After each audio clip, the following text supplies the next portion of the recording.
Welcome back. I am just a teacher. আজিৰ video' ক্লাছত আমি আৰম্ভ কৰিম ক্লাছ 10ৰ অৰ্থাৎ মেট্ৰিক কেণ্ডিডেটৰ যিখন ইংলিছ তাত থকা 61 পেজত আছে।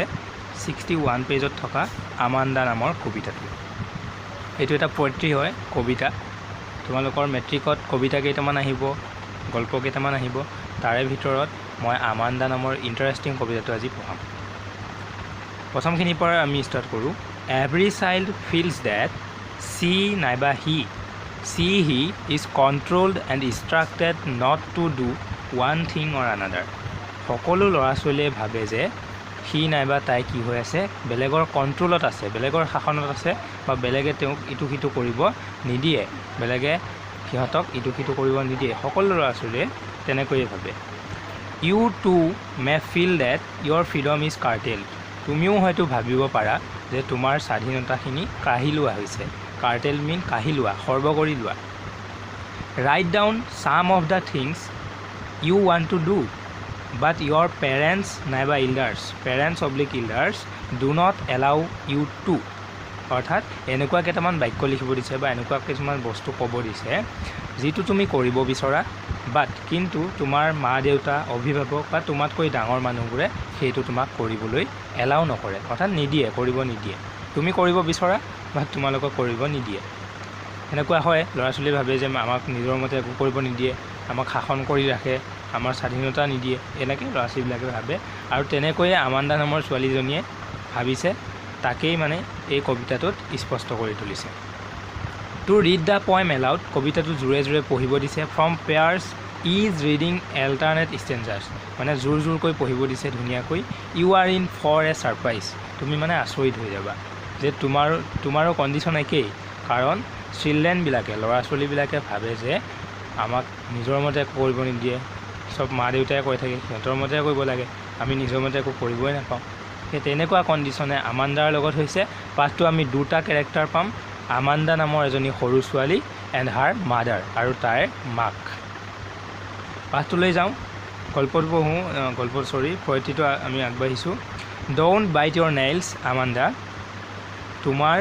নখ নাকামুৰিবা আমাণ্ডা। বাইট মিনছ কামোৰা, ড'ণ্ট বাইট নাকামুৰিবা। ইয়ৰ নেইলছ আমাণ্ডা, তোমাৰ নখবোৰ নাকামুৰিবা Amanda. Don't hunch your shoulders Amanda, তুমি কান্ধ কোজা কৰি নবহিবা, অৰ্থাৎ কান্ধটো কোজা নকৰিবা। Stop that slouching and sit up straight Amanda, মানে সেই কোজা হৈ থকাটো বন্ধ কৰা, হালি বহাটো বন্ধ কৰা, আৰু চিট আপ ষ্ট্ৰেইট, আৰু পোন হৈ চিধা হৈ বহা Amanda. There is a languid emerald C,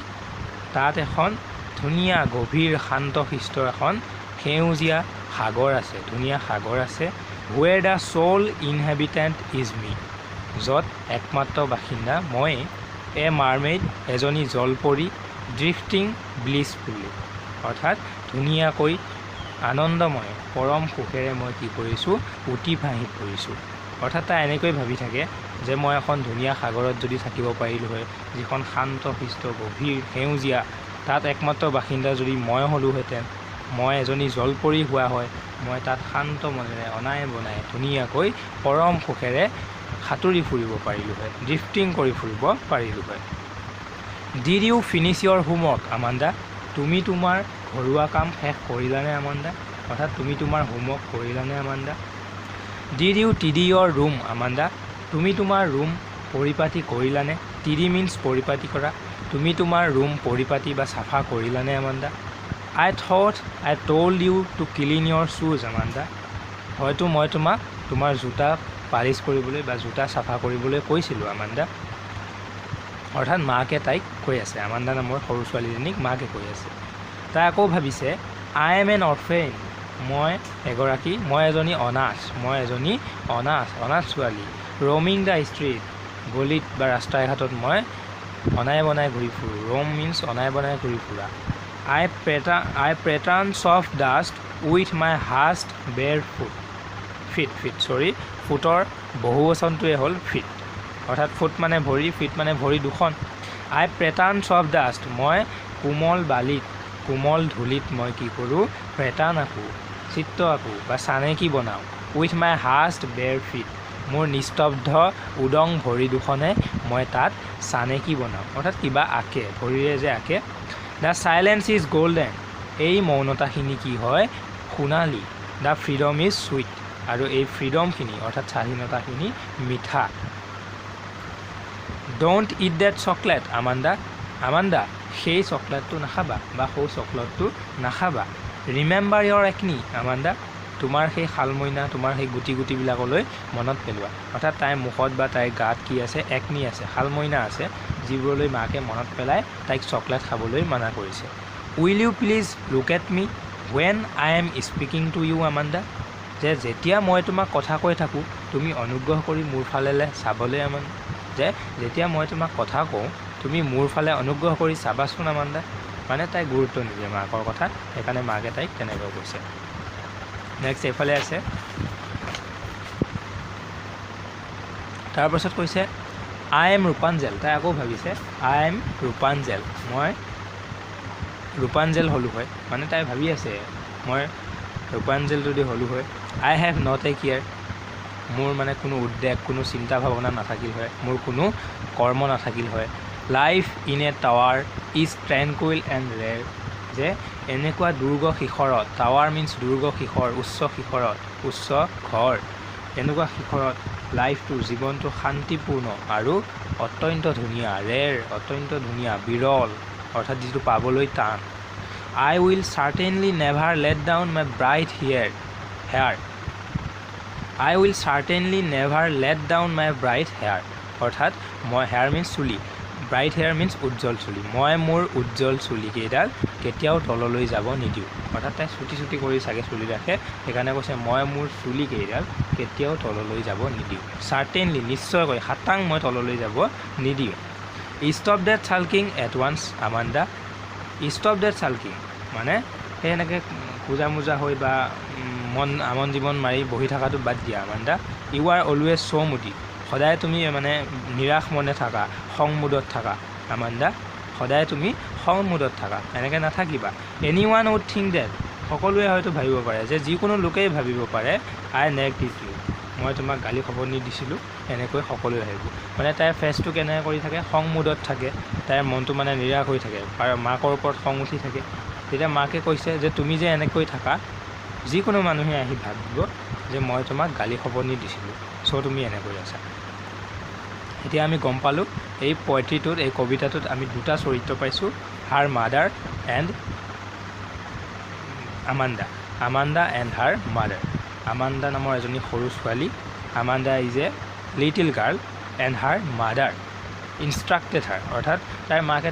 তাইক নীতি নিৰ্দেশনাবিলাক দি থাকে যে এইটো নকৰিবা সেইটো নকৰিবা তাই সেইবিলাক বেয়া পায় আৰু দুনিয়াৰ কথা বতৰা ভাবি থাকে এই পয়েট্ৰিটো লিখিছে ৰবিন এইটো হ'ব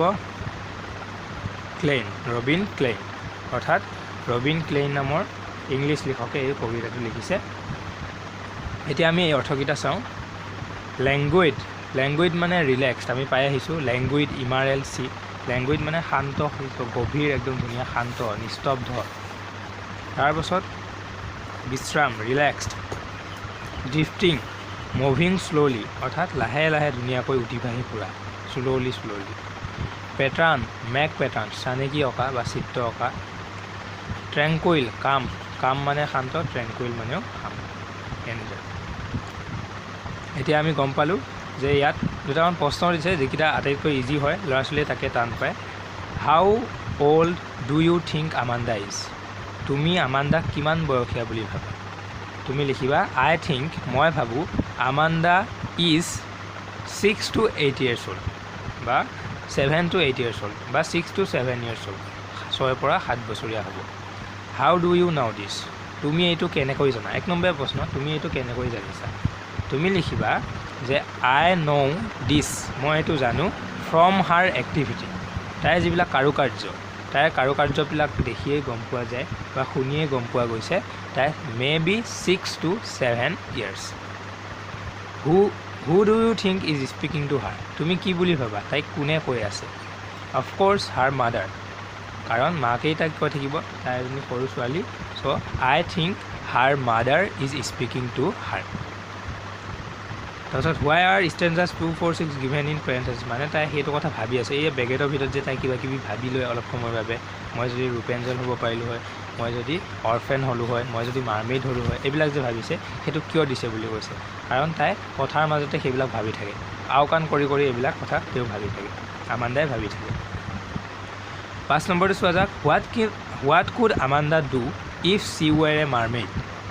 যদি আমান্দা এগৰাকী মাৰ্মেইড হ'ল হয় জলপৰী হ'ল হয় মাৰ্মেইড মিট জলপৰী তেতিয়া আমান্দাই কি কৰিলে হয় লিখিব লাগিব if Amanda were a mermaid she could do relaxed at the seashore সাগৰৰ পাৰত একদম ৰিলেক্সড হৈ থাকিলে হয় শান্ত হৈ থাকিলে হয় and drifting blissfully আৰু ধুনীয়াকৈ একদম পৰম আনন্দৰে উটি ভাহি ফুৰিলে হয় Is Amanda an orphan? Amanda অনাথ নেকি সুধিছে No, Amanda is not an orphan. Amanda orphan নহয় তাইহে ভাবিছে Why does she say so? মানে তাই এইটো কিয় কৈছে কাৰণ she want to be free from her mother's control, mother's instruction অৰ্থাৎ তাৰ মাকৰ শাসনৰ পৰা তাই মানে আঁতৰি আহিব বিচাৰিছে সেইকাৰণে তাই অৰফেন হ'ব বিচাৰিছে এইটো একচুৱেলি বেয়া কথা তাৰপিছত do you know' the story of Rapunzel যে এইটো একচুৱেলি ৰেপুঞ্জেল হ'ব দেই Rapunzel do you know' the story of Rapunzel তুমি ৰেপুঞ্জেলৰ সাধুটো জানানে আমি অলপ আইডিয়া কৰিব পাৰিছোঁ যে ৰেপুঞ্জেল সেনেকুৱা এজনী আছিল যে মাকৰ বা মাক বাপেকৰ কথাবিলাক ভাল নাপায় মাক বাপেকে শাসন কৰে কাৰণে ইমান তাই ভাল নাপায় সদায় মুদি হৈ থাকে মন মাৰি থাকে খং মদত থাকে এইটো আমি এই পাঠটোত বা এই কবিতাটো পঢ়িয়ে গম পাইছোঁ Why does she want to be ৰেপুঞ্জেল তাই কিয় ৰেপুঞ্জেল হ'ব বিচাৰিছে ৰেপুঞ্জেল কিয় হ'ব বিচাৰিছে কাৰণ ৰেপুঞ্জেল এজনী ৰেপুঞ্জেলেও ফ্ৰী হ'ব বিচাৰে আৰু তাইও তাইৰ মাকৰ পৰা ফ্ৰী হ'ব বিচাৰে কাৰণ she wants to be free from her mother's control What does the girl yearn for অৰ্থাৎ ছোৱালীজনীয়ে কিয় উদ্বিগ্ন হৈ থাকে অৰ্থাৎ মন চন মাৰি থাকে সংমুদত থাকে because her mother she thinks that তাই ভাবে যে her mother always nag her তাৰ মাকে তাইক সদায় গালি খাব নিদি থাকে বুলি ভাবে What does this poem tell you about Amanda আমান্দাৰ বিষয়ে এই পয়েমটোৱে তোমাক কি কয় যে this poem tell me about Amanda that Amanda is a teeny girl she wants to do one thing to another but her mother কিন্তু তাইৰ মাকে instructed and controlled her under her অৰ্থাৎ মাকে তাইক তলত ৰখাই সেইবিলাক নকৰিবলৈ মানা দি থাকে Read the last stanza পঢ়িব দিছে শেষৰ stanza Do you think Amanda is sulking and is moody তুমি ভাবানে আমান্দা মানে একদম সংৰাগত থাকে বা সদায় মুদি হৈ থাকে বিখন্ন মনে থাকে Yes because her mother she thinks তাই ভাবে that her mother always nagged at her and her mother always instructs her control her এইবুলি তাই ভাবে so she always sulking and moody তাই সদায় মানে এনেকৈ মন্থন মাৰি কুজা মুজা হৈ বহি থাকে আৰু মাকৰ ওপৰত খং কৰি থাকে মুদি হৈ থাকে মুদি মিন্স বিখন্ন মনে থকা কাৰোবাৰ ওপৰত খং কৰি থকা মুদি মই কবিতাটোৰ লগে লগে প্ৰশ্নখিনিও ক্লিয়াৰ কৰি দিলোঁ নেক্সট ভিডিঅ'ত আকৌ লগ পাম আন এটা পাঠৰ সৈতে till then stay home stay safe